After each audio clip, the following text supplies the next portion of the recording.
ഈശോമിശിഹായ്ക്ക് സ്തുതിയായിരിക്കട്ടെ. പ്രാർത്ഥനയുടെ കൂടെ നമുക്ക് ഇന്നത്തെ ക്ലാസ് ആരംഭിക്കാം. സ്നേഹസ്വരൂപനായ ദൈവമേ, ഞങ്ങൾ ഇന്ന് പഠിക്കാൻ പോകുന്ന എല്ലാ കാര്യങ്ങളും നന്നായി മനസ്സിലാക്കുവാനും ഞങ്ങളുടെ ജീവിതത്തിലേക്ക് പ്രാവർത്തികമാക്കുന്നതിനും വേണ്ട അനുഗ്രഹങ്ങൾ നൽകണമേ. ആമീൻ.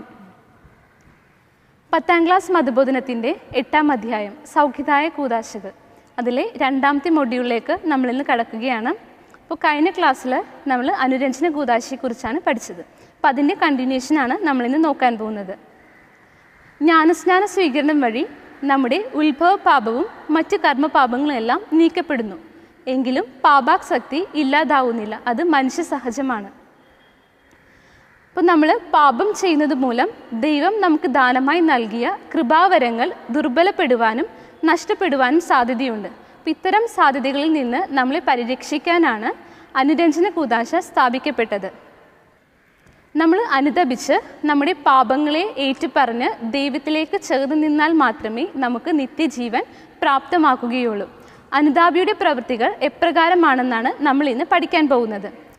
അനുരഞ്ജന കൂദാശ ഫലപ്രദമായി നടത്തുന്നതിന് ഏറ്റവും ആവശ്യമായ 3 ഘടകങ്ങളാണുള്ളത്. ആദ്യത്തേത് മനസ്താപം, പ്രായശ്ചിത്തം, ഏറ്റുപറച്ചിൽ. ഒന്നുകൂടി പറയാം. അനുരഞ്ജന കൂദാശ ഏറ്റവും ഫലപ്രദമായി നടക്കുവാൻ വേണ്ടി 3 ഘടകങ്ങളാണുള്ളത്. ആദ്യത്തേത് മനസ്താപം, ഏറ്റുപറച്ചിൽ, പ്രായശ്ചിത്തം. അപ്പം നമുക്ക് ഓരോന്നായി നോക്കാം. അപ്പോൾ ആദ്യത്തേത് മനസ്താപം. എന്താണ് മനസ്താപം? നിങ്ങൾക്ക് എല്ലാവർക്കും മനസ്താപ പ്രകടനം അറിയാലോ. അതിലെന്താ പറയുന്നത്? പൂർണ്ണ ഹൃദയത്തോടെ ഞാൻ മനസ്തപിക്കുകയും പാപങ്ങളെ വെറുക്കുകയും ചെയ്യുന്നു. എൻ്റെ പാപങ്ങളാൽ എൻ്റെ ആത്മാവിനെ അശുദ്ധമാക്കിയതിനാലും സ്വർഗത്തെ നഷ്ടപ്പെടുത്തി നരകത്തിന് അർഹയായി തീർന്നതിലും ഞാൻ ഖേദിക്കുന്നു. അപ്പോൾ ഇവിടെ എന്താ മനസ്താപം? മനസ്താപം എന്ന് പറയുന്നത് ഒരു കുറ്റബോധമല്ല, മറിച്ച് ആത്മാവിൻ്റെ വേദനയും നമ്മുടെ പാപങ്ങളോടും പാപസാഹചര്യത്തോടുമുള്ള വെറുപ്പും പാപം ചെയ്യുകയില്ലെന്നും പാപസാഹചര്യങ്ങളെ ഉപേക്ഷിക്കുമെന്നുമുള്ള ഒരു ദൃഢമായ പ്രതിജ്ഞയാണ് മനസ്താപം എന്ന് പറയുന്നത്. ഒന്നും കൂടെ പറയാം. നമ്മുടെ പാപങ്ങളോടും പാപസാഹചര്യത്തോടുമുള്ള വെറുപ്പും പാപം ചെയ്യുകയില്ലെന്നും പാപസാഹചര്യങ്ങൾ ഉപേക്ഷിക്കുമെന്നുമുള്ള ഒരു ദൃഢമായ പ്രതിജ്ഞയാണ് മനസ്താപം എന്ന് പറയുന്നത്. അപ്പോൾ ധൂർത്തപുത്രൻ്റെ ഉപമയിൽ അനുതാപിയുടെ മനോഭാവം എപ്രകാരമുള്ളതാണെന്ന് വ്യക്തമായി കാണാൻ സാധിക്കും. അതിലെന്താ? ധൂർത്തപുത്രൻ തൻ്റെ പിതാവിൻ്റെ അടുക്കൽ നിന്നും തനിക്ക് അവകാശമായ സ്വത്തും ഓഹരിയും എല്ലാം വാങ്ങിച്ചിട്ട് സ്വന്തം ഇഷ്ടത്തിന് പോവുകയാണ്. എന്നാൽ പിതാവാകട്ടെ അവനെ ഉപേക്ഷിക്കുകയാണോ ചെയ്യുന്നത്? അല്ല, മറിച്ച് തൻ്റെ മകൻ്റെ തിരിച്ചുവരവിനായി കാത്തിരിക്കുകയാണ് ചെയ്യുന്നത്. പാപബോധവും പശ്ചാത്താപവും മൂലം ധൂർത്തപുത്രൻ തൻ്റെ പിതാവിൻ്റെ അടുക്കിലേക്ക് പിന്നീട് മടങ്ങി വരുന്നുണ്ട്. അപ്പോൾ പിതാവ് ഏറ്റവും സ്നേഹത്തോടു കൂടി തന്നെ തൻ്റെ മകനെ സ്വീകരിക്കുകയാണ് ചെയ്യുന്നത്, മറിച്ച് തള്ളിപ്പറയുകയല്ല. അപ്പം അനുതാപം മൂലം, പിന്നീടുണ്ടായ അനുതാപം മൂലം ധൂർത്തപുത്രൻ തൻ്റെ പിതാവിൻ്റെ അടുക്കിലേക്ക് മടങ്ങി വരികയാണ്. ധൂർത്തപുത്രൻ്റെ ഈ അനുതാപത്തിന് കാരണമായത് തൻ്റെ മടങ്ങി വരവ് കാത്തിരിക്കുന്ന പിതാവിൻ്റെ സ്നേഹമാണ്. അതേപോലെ തന്നെ നമ്മൾ പാപം ചെയ്ത് ദൈവത്തിൽ നിന്ന് അകലുമ്പോഴും ദൈവം നമ്മുടെ മടങ്ങി വരവിനായി കാത്തിരിക്കുകയാണ് ചെയ്യുന്നത്. അപ്പം നമ്മളെല്ലാവരും കുമ്പസാരിക്കും അല്ലേ? എന്തുകൊണ്ടാണ് കുമ്പസാരിക്കുന്നത്? പാപം ചെയ്ത നരകത്തിൽ പോവും എന്നുള്ളത് കൊണ്ടാണോ? അതൊക്കെ ഒരു അപൂർണമായ മനസ്താപമാണ്. അങ്ങനെയല്ല വേണ്ടത്, മറിച്ച് ദൈവത്തിൻ്റെ സ്നേഹത്തിലേക്ക് തിരിച്ചു വരാനുള്ള ഒരു പൂർണ്ണ ഹൃദയത്തോടുള്ള മനസ്താപമാണ് നമുക്ക് എല്ലാവർക്കും വേണ്ടത്. അപ്പോൾ പൂർണ്ണ ഹൃദയത്തോടെയുള്ള മനസ്താപം അഥവാ പൂർണ്ണ മനസ്താപം. അപ്പോൾ എന്തുകൊണ്ട് എന്താ അർത്ഥമാക്കുന്നത്? നമ്മൾ ചെയ്ത എല്ലാ പാപങ്ങളും നമ്മൾ ക്രമമായി ഓർത്തിരുന്ന് കുമ്പസാരത്തിൽ ഏറ്റുപറയണം. അപ്പോൾ ക്രമമായി ഓർത്തിരിക്കുന്നത് എന്നുകൊണ്ട് അർത്ഥമാക്കുന്നത് എന്താ? ദൈവം നൽകിയ പ്രമാണങ്ങളും മറ്റ് സഭാ പ്രമാണങ്ങളെല്ലാം തന്നെ നമ്മൾ ലംഘിച്ചിട്ടുണ്ടോ എന്നുള്ളൊരു ആത്മപരിശോധനയാണ് ഇവിടെ ക്രമമായി ഓർത്തിരിക്കുക എന്നുകൊണ്ട് അർത്ഥമാക്കുന്നത്. അപ്പോൾ രണ്ടാമത് നമ്മൾ പറഞ്ഞു ഏറ്റുപറച്ചിൽ. ആദ്യത്തേത് മനസ്താപം, രണ്ടാമത്തേത് ഏറ്റുപറച്ചിൽ. അപ്പോൾ എന്താണ് ഏറ്റുപറച്ചിൽ? അനുരഞ്ജന കൂദാശയുടെ പ്രധാനമായ മറ്റൊരു ഘടകമാണ് ഏറ്റുപറച്ചിൽ. അനുതപിക്കുന്ന ഓരോ വ്യക്തിയും ആത്മപരിശോധനയ്ക്ക് ശേഷം തങ്ങൾ ചെയ്തിട്ടുള്ള എല്ലാ പാപങ്ങളും, അത് ചെറുതായിക്കോട്ടെ വലുതായിക്കോട്ടെ, എല്ലാം തന്നെ കുമ്പസാരത്തിലൂടെ വൈദികനോട് ഏറ്റുപറയണം. എന്നാൽ ചിലരെ അനുരഞ്ജന കൂദാശയിൽ നിന്നും പിന്തിരിപ്പിക്കാൻ കാരണമാകുന്നത് പാപം മറച്ചു വയ്ക്കാനുള്ള ആ ഒരു പ്രവണതയും തങ്ങളുടെ പാപം മറ്റൊരാളുടെ ഏറ്റുപറയാനുള്ള ആ ഒരു മാനസികമായ ബുദ്ധിമുട്ടുമാണ്. എന്നാൽ കുമ്പസാരത്തിലൂടെ നമുക്ക് ലഭിക്കുന്ന ആത്മീയ സന്തോഷവും സമാധാനവും കണക്കിലെടുക്കാനാണെങ്കിൽ ആ ഒരു മാനസികമായ ബുദ്ധിമുട്ട് ഒട്ടും തന്നെ പ്രാധാന്യം അർഹിക്കുന്നില്ല. സഭയുടെ കൽപ്പന അനുസരിച്ച് തിരിച്ചറിവിൻ്റെ പ്രായത്തിലെത്തിയ ഓരോ വ്യക്തിയും വർഷത്തിൽ ഒരിക്കലെങ്കിലും മാരക പാപങ്ങൾ ഏറ്റുപറഞ്ഞ് കുമ്പസാരിക്കാനായി തയ്യാറാകണമെന്നതാണ്. ഏറ്റുപറച്ചിലിൻ്റെ മാതൃക നമുക്ക് വിശുദ്ധ ഗ്രന്ഥത്തിൽ തന്നെ കാണാൻ സാധിക്കും. ധൂർത്തപുത്രൻ്റെ ഉപമയിൽ ധൂർത്തപുത്രൻ തൻ്റെ പിതാവിൻ്റെ അടുക്കൽ മടങ്ങി വന്ന് തൻ്റെ പാപങ്ങളെല്ലാം ഏറ്റുപറയുന്നത് നമുക്ക് കാണാൻ സാധിക്കും. അതുപോലെ തന്നെ യേശു പത്രോസിനെ വിളിക്കുമ്പോൾ പത്രോസ് യേശുവിൻ്റെ അടുക്കൽ ചെന്ന് തൻ്റെ പാപങ്ങളെല്ലാം ഏറ്റുപറയുകയാണ് ചെയ്യുന്നത്. അതുപോലെ പല മാതൃകകളും നമുക്ക് വിശുദ്ധ ഗ്രന്ഥത്തിൽ തന്നെ കാണാൻ സാധിക്കും. നമ്മൾ എന്തുകൊണ്ടാണ് വൈദികരോട് നമ്മുടെ പാപങ്ങൾ ഏറ്റുപറയുന്നത്? കഴിഞ്ഞ ക്ലാസ്സിൽ നമ്മളത് പഠിച്ചായിരുന്നു. എന്തുകൊണ്ടായിരുന്നു? പാപമോചനാധികാരം യേശുക്രിസ്തു അപ്പോസ്തലന്മാരിലൂടെയാണ് വിഭാവനം ചെയ്യുന്നത്.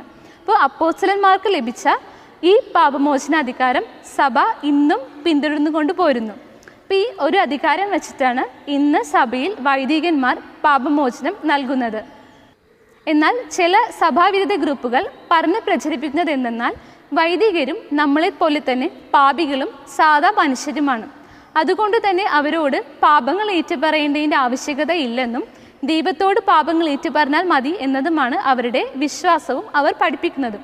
എന്നാൽ അത് തെറ്റാണ്. കാരണം വിശുദ്ധ ഗ്രന്ഥം തന്നെ വ്യക്തമാക്കുന്നുണ്ട് വൈദികരോട് പാപങ്ങൾ ഏറ്റുപറയുന്നതിൻ്റെ ആവശ്യകത. 2 കൊരിന്ത്യർ 5:18 വൈദികരോട് പാപങ്ങൾ ഏറ്റുപറയുന്നതിനെ കുറിച്ച് വിശുദ്ധ പൗലോസ് അപ്പോസ്തലൻ പറയുന്നു, ഞങ്ങൾ ക്രിസ്തുവിൻ്റെ സ്ഥാനപതികളാണ്, ഞങ്ങൾ വഴി ദൈവം നിങ്ങളോട് അഭ്യർത്ഥിക്കുന്നു. പാപം ചെയ്യുന്നത് മൂലം ദൈവവും മനുഷ്യനും തമ്മിലുള്ള ബന്ധത്തിൽ ഭിന്നതയുണ്ടാക്കുന്നു.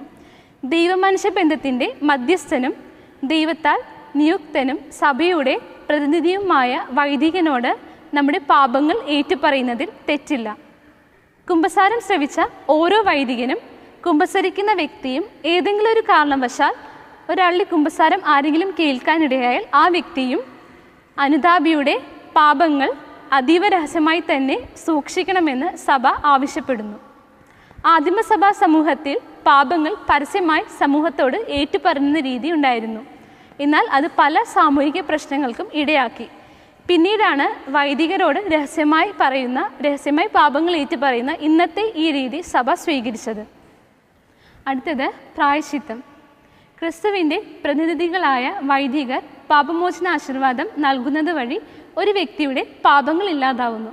എങ്കിലും പാപം തീർത്ത ഭിന്നതകൾ ഇല്ലാതാവുന്നില്ല. അപ്പോൾ തകർന്ന ബന്ധങ്ങൾ പുനഃസ്ഥാപിക്കാനായി വൈദികർ നിർദ്ദേശിക്കുന്ന അനുഷ്ഠാനങ്ങളാണ് പ്രായശ്ചിത്ത പ്രവൃത്തികൾ. ഓരോരുത്തരുടെയും പാപങ്ങൾക്കനുസൃതം വൈദികർ പ്രായശ്ചിത്ത പ്രവൃത്തികൾ നിർദ്ദേശിക്കുന്നു. ഉദാഹരണത്തിന് ആരെങ്കിലും എന്തെങ്കിലും അപഹരിച്ചാൽ അത് തിരികെ നൽകാനോ അയൽക്കാരനോട് രമ്യപ്പെടുക, നമ്മൾ ആർക്കെങ്കിലും ദ്രോഹം ചെയ്തിട്ടുണ്ടെങ്കിൽ അവരോട് ക്ഷമ ചോദിച്ച് അവരോട് സ്നേഹിക്കുക, വിശുദ്ധരുടെ മാധ്യസ്ഥം തേടുക. അങ്ങനെ നമ്മൾ പാപങ്ങൾക്കനുസൃതം വൈദികർ പ്രായശ്ചിത്തം കൽപ്പിച്ചു നൽകുന്നു. മാനസിക പിരിമുറുക്കങ്ങളിൽ നിന്ന് തൽക്കാല ആശ്വാസത്തിനായി ഇന്ന് പലരും കൗൺസിലിങ്ങിനെ ആശ്രയിക്കുന്നുണ്ട്. കുമ്പസാരത്തിന് പകരം കൗൺസിലിംഗ് മതി എന്ന തെറ്റായ ധാരണയും നമ്മുടെ സമൂഹത്തിൽ ഇന്ന് വളർന്നു വരുന്നുണ്ട്. എങ്കിലും കുമ്പസാരം എന്ന കൂദാശയിലൂടെ മാത്രമേ നമുക്ക് പാപമോചനവും ആത്മീയ സൗഖ്യവും സമാധാനവും ലഭിക്കുകയുള്ളൂ. നമുക്ക് എപ്പോഴും മറക്കാതിരിക്കാം, കുമ്പസാരം എന്ന കൂദാശ സ്വീകരണം വഴി വീണ്ടും പാപം ചെയ്യാനുള്ളൊരു ലൈസൻസ് അല്ല. അതുപോലെ തന്നെ പൂർണ്ണ ഒരുക്കത്തോട് മാത്രമേ നമ്മൾ കുമ്പസാരിക്കാൻ പാടുകയുള്ളൂ. നമ്മുടെ സഭാ നിയമം അനുസരിച്ച് വർഷത്തിൽ ഒരിക്കലെങ്കിലും നമ്മൾ കുമ്പസാരിക്കേണ്ടത് നിർബന്ധം തന്നെയാണ്. അപ്പം നമുക്ക് ഇന്നത്തെ ക്ലാസ് അവസാനിപ്പിക്കാം. പിന്നെ നമ്മൾ എന്തൊക്കെയാണ് പഠിച്ചത്? അനുരഞ്ജന കൂദാശ ഫലപ്രദമായി നടത്താൻ വേണ്ട ഘടകങ്ങൾ ഏതൊക്കെയാണെന്ന് പഠിച്ചു. ഏതൊക്കെയായിരുന്നു? മനസ്താപം, ഏറ്റുപറച്ചിൽ, പ്രായശ്ചിത്തം. മനസ്താപം എന്തായിരുന്നു? നമ്മുടെ ആത്മാവിൻ്റെ വേദനയും പാപങ്ങളോടും പാപ സാഹചര്യത്തോടുമുള്ള വെറുപ്പും പാപം ചെയ്യുകയില്ലെന്നും പാപ സാഹചര്യങ്ങളെ ഉപേക്ഷിക്കുമെന്നുമുള്ള ദൃഢമായ പ്രതിജ്ഞയാണ് മനസ്താപം. രണ്ടാമത്തേത് ഏറ്റുപറച്ചിൽ. പാപം ചെയ്ത ഏതൊരു വ്യക്തിയും ആത്മപരിശോധനയ്ക്ക് ശേഷം തങ്ങൾ ചെയ്തിട്ടുള്ള എല്ലാ പാപങ്ങളും, അത് ചെറുതായിക്കോട്ടെ വലുതായിക്കോട്ടെ, എല്ലാ പാപങ്ങളും തന്നെ കുമ്പസാരം എന്ന കൂദാശയിലൂടെ വൈദികരോട് ഏറ്റുപറയണം. പാപമോചനാധികാരം യേശുക്രിസ്തു അപ്പോസ്തല ശുശ്രൂഷയിലൂടെയാണ് വിഭാവനം ചെയ്തത്. ഈ ഒരു അധികാരം ഉപയോഗിച്ചാണ് വൈദികർ ഇന്ന് സഭയിൽ പാപമോചനം നൽകുന്നത്. മൂന്നാമത്തേത് പ്രായശ്ചിത്തം. കുമ്പസാരം വഴി നമ്മുടെ പാപങ്ങൾ പൊറുക്കപ്പെടുന്നു, എങ്കിലും പാപം തീർത്ത ഭിന്നതകൾ ഇല്ലാതാവുന്നില്ല. അപ്പോൾ ഇത്തരം ഭിന്നതകൾ മാറ്റി ബന്ധങ്ങൾ പുനഃസ്ഥാപിക്കാനായി വൈദികർ നിർദ്ദേശിക്കുന്ന അനുഷ്ഠാനങ്ങളാണ് പ്രായശ്ചിത്ത പ്രവൃത്തികൾ. ഓരോരുത്തരുടെയും പാപങ്ങൾക്കനുസൃതം വൈദികർ പ്രായശ്ചിത്തം കൽപ്പിച്ചു നൽകുന്നു. അപ്പോൾ കുട്ടികളെ, നമുക്കൊരു ആക്ടിവിറ്റി ചെയ്താലോ? ഇന്ന് നമ്മൾ പഠിച്ച എല്ലാ കാര്യങ്ങളും, അതായത് അനുരഞ്ജന കൂദാശ ഫലപ്രദമായി നടക്കാൻ ആവശ്യമായ ഘടകങ്ങൾ, മനസ്താപം, ഈട്ടിപ്പറച്ചിൽ, പ്രായശ്ചിത്തം, അപ്പോൾ ഇത് മൂന്നിനെയും പറ്റിയിട്ട് ഒരു ഷോർട്ട് നോട്ട് എഴുതി നിങ്ങളുടെ ടീച്ചറിന് അയച്ചു കൊടുക്കുക. ഒരു പ്രാർത്ഥനയോട് കൂടെ നമുക്ക് ഇന്നത്തെ ക്ലാസ് അവസാനിപ്പിക്കാം. സ്നേഹസ്വരൂപനായ ദൈവമേ, ഇന്ന് ഞങ്ങൾ പഠിച്ച എല്ലാ കാര്യങ്ങളും നന്നായി ഓർക്കുവാനും ഞങ്ങളുടെ ജീവിതത്തിലേക്ക് അത് പ്രാവർത്തികമാക്കുന്നതിനും വേണ്ട കൃപാവരങ്ങൾ ഞങ്ങൾക്ക് നൽകി അനുഗ്രഹിക്കണമേ. പിതാവിൻ്റെയും പുത്രൻ്റെയും പരിശുദ്ധാത്മാവിൻ്റെയും നാമത്തിൽ ആമേൻ.